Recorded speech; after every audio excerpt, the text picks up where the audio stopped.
And we're live. What's up, fellas? Welcome back to my channel. I know it's been forever since I've come on here face to face. I haven't been the best about uploading consistently, but that's because I've been putting out so much other content.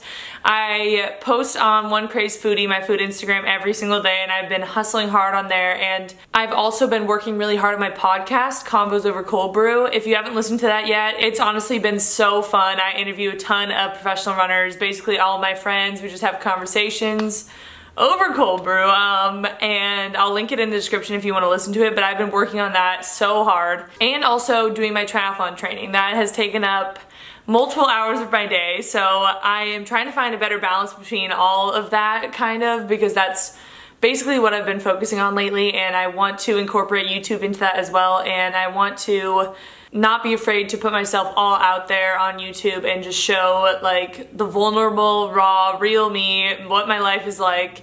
And I feel like I have been hesitant to do that just because I'm not very content with where I'm at right now in terms of my training. So I want to make this video a time where I can kind of just clear the air, share my thoughts with you guys and what's been going on, how I've been feeling about everything, and let's just get straight into it. So the first thing I want to talk about is how my triathlon training is going.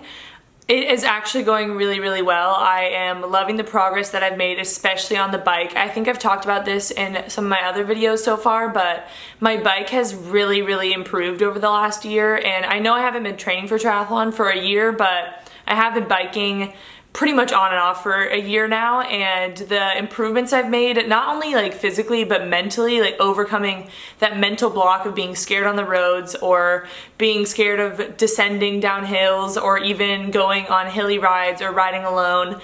The mental progress I've made has been huge, and I'm really proud of myself for that. And it was really hard for me to know kind of where my bike was at until about a month ago. So I've just been riding it basically on feel and heart rate leading up to the time about a month ago when I got my Wahoo Kicker. And the Wahoo Kicker is a smart trainer, and it has a power meter incorporated into it. And I don't really know that much about training with power, and if you're a cyclist, you know a lot about like FTP, which is your functional threshold power, which is the power that you can hold and the watts that you can put out for an hour of time. That's like your maximum effort for an hour. So I have been learning more and more about watts. Obviously I'm not an expert, but since I got the Wahoo Kicker, I have been able to do bike testing and bike workouts based on my FTP, my functional threshold power.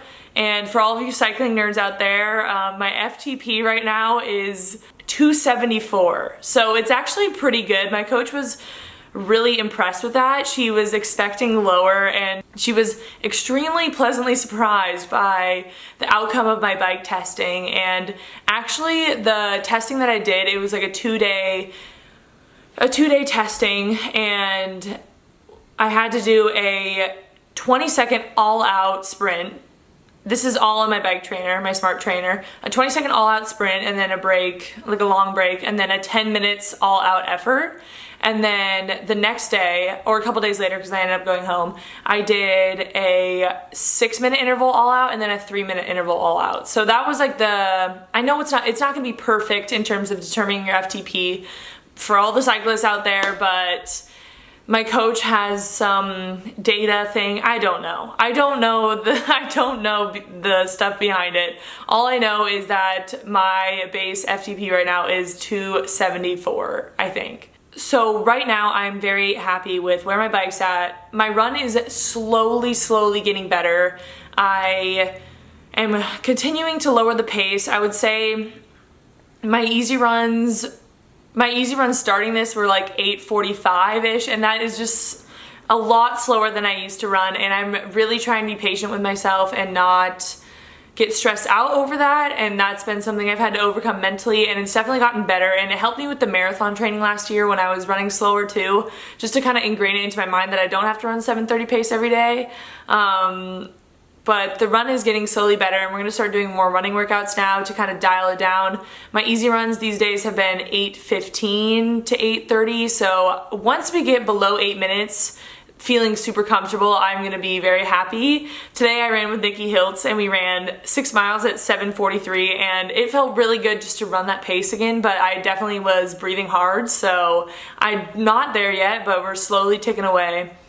The swim, on the other hand, is something that is a big question mark for me right now. So the last couple months I've been swimming in the river here in Portland, but now it is going to be winter time and it's getting colder and I don't have a wetsuit, and it's not safe to swim by yourself, and I don't have that many swim friends here. So it's been really hard for me to swim, and then all the pools are closed.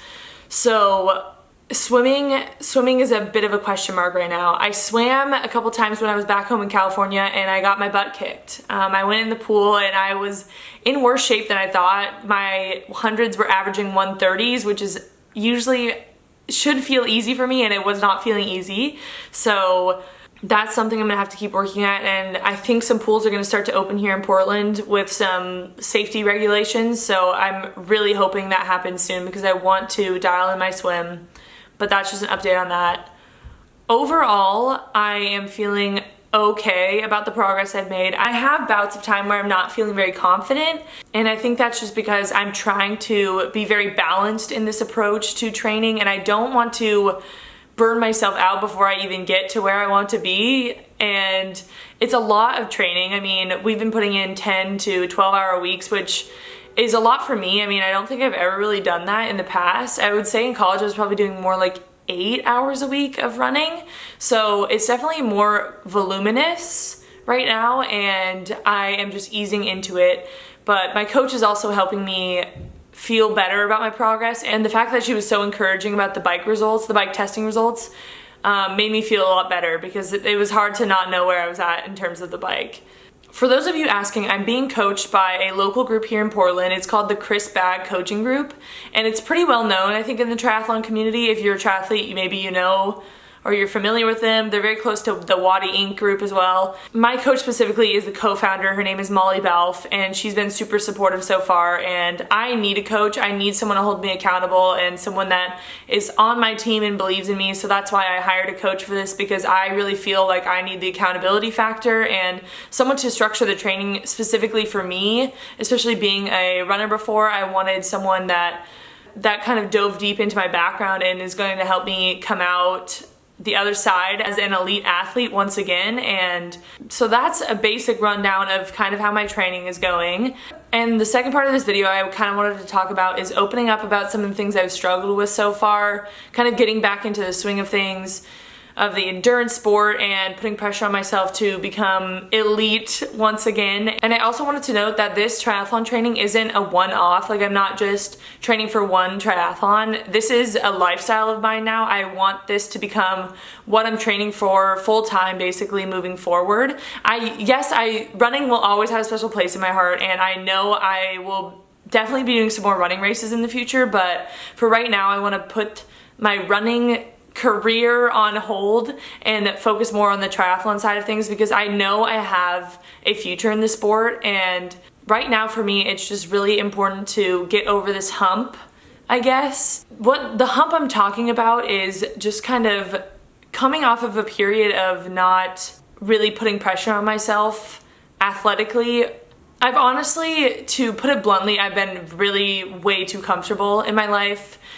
I have definitely given myself the break that I needed to after college running, and I'm so glad I did that. I have no regrets at all. But it's gotten to a point where I feel like I need to challenge myself again. I need to get back out there physically, and I'm just not very confident in my own body. Like, I just don't feel like an athlete right now, and that's something that has caused me to kind of doubt myself when it comes to this triathlon training. Like, I know how good I can be in the sport, but right now I just don't feel like I'm at a place where I feel like an athlete. My running feels so much different than it used to. My swimming, obviously, it wasn't feeling that great, and the lack of knowledge about the bike was kind of causing me a little bit of stress because I just didn't really know where I was at. So that's one of the things that I've really been trying to overcome in terms of this triathlon journey. And I know a lot of my viewers are younger, and maybe you guys haven't gone through this period of time, or maybe you are my age and you've taken a break from running after high school or maybe after college even, and you want to get back into it. Or maybe you're older than me and you haven't worked out in years and you want to get back into it. Like, it's going to take time, and you're gonna have to adjust, and you're gonna have to be uncomfortable for a period of time to get to where you want to be. So I was talking with Nikki today, and we were talking about how much getting back in shape sucks. I mean, it's really painful in a different way than normal running or any sort of like endurance sport training is. You just feel so different. It's easy to get down on yourself, and it's easy to look back when things were easier and kind of wish it was like that again, but I just know for me, like, I need to push past this hump right now that I'm at and work through it, and I'm going to go all in basically over the next 6 months to do so, because I know it's going to take months. It's not an easy process, and it's, considering I've taken nearly 3 years of serious training off, I know it's not going to go back to what it used to be like in 1 month. Like, I know this is going to take time, and I'm really committed right now to kind of getting back to that elite training lifestyle, and I've already started to make moves in terms of that. And the things that have helped me do that is getting a coach, obviously, for the structured training. It really helps me, because in the past, over the past 3 years since I left college, I feel like I have committed and uncommitted to things just because I didn't really have a coach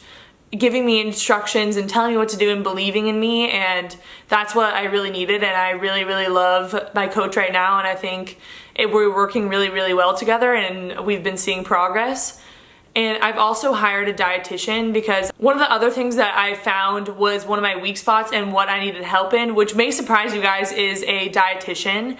I have really struggled to find the balance of fueling properly and not under eating, not overeating in terms of this triathlon training, because obviously I've been burning a lot of calories, but for me, it's been hard to find the right structure in terms of eating and like being able to be fueled for my workouts but not feel too stuffed throughout the day. Like, it's just been a really hard process, and that's one of the things I've been really struggling with, and that's why I decided to hire outside help, because I feel like I need that structure. Although I like love food, and obviously I know a lot about nutrition, it's also one of my weak spots. Like, I love food so much, and I feel like in quarantine I definitely fell to food for comfort, which isn't necessarily a bad thing, but it also has led me to feel like not very good about myself and like not be eating the right foods, I guess, for training. And over the past month or month and a half, I've definitely started dialing that in, but I haven't seen as much progress as I'd like, and it's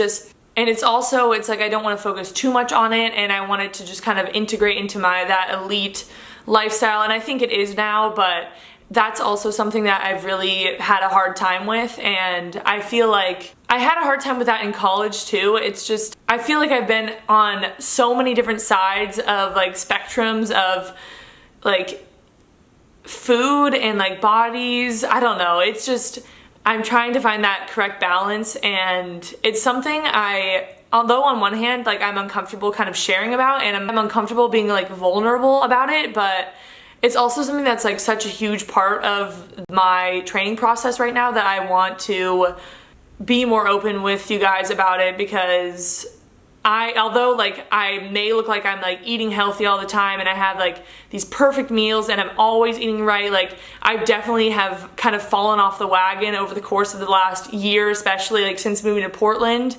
And it's something that I think I needed to get outside help with to kind of help structure me to have like a better plan moving forward, especially now integrating like these huge workouts and wanting to fuel properly and not feel overnourished, undernourished, and yeah, so that's why I'm seeking help from an outside source with a dietitian, and that also comes along with patience. So far, I am really loving triathlon training. I do see my potential with the sport. I think it's just going to take a couple more months to really sink in and kind of commit to this elite lifestyle to prove to myself that I can do it, and I'm really motivated to kind of get over this hump, but right now I feel like I am grinding away. Like, I feel like I'm climbing and grinding away to get to the top of the hump and then overcome it, you know? I don't know if that makes any sense at all, but getting back into shape is not easy, and if you're going through it right now, like, I completely understand. Like, I'm not really comparing myself to my college self, it's more how I feel. Like, I know I need to do certain things in terms of my lifestyle to feel better when I'm working out, just day to day, like sleeping more, drinking more water, eating healthier and not snacking at midnight. And it's just things like that I've really needed to work on, and it's just, everyone is a work in progress. I'm not perfect. I'm still figuring it out, and I want to continue documenting my journey and being raw and real with you guys, because right now I'm really inspired to keep getting over this hump and overcome it and become the best version of myself. And yeah, that's basically the gist of this video. Thank you guys so much for watching. I know it was just me talking, and I have a new video coming out on Saturday too. It's Nikki and I running, and I'm also doing the Nike Tempo Next Percent shoe review in that video, so stay tuned for that. But I just wanted to come on here first and kind of explain where I've been and how things are going in terms of my training and me mentally. Yeah, I hope you guys enjoyed, and thank you guys for following. Follow me on Instagram if you want more day-to-day updates, because I post way more like frequently on there, especially on my stories or my food Instagram too. I post every single day on there if you want more content from me. And I will see you guys in the next one. Peace out, fellas. See you guys on Saturday.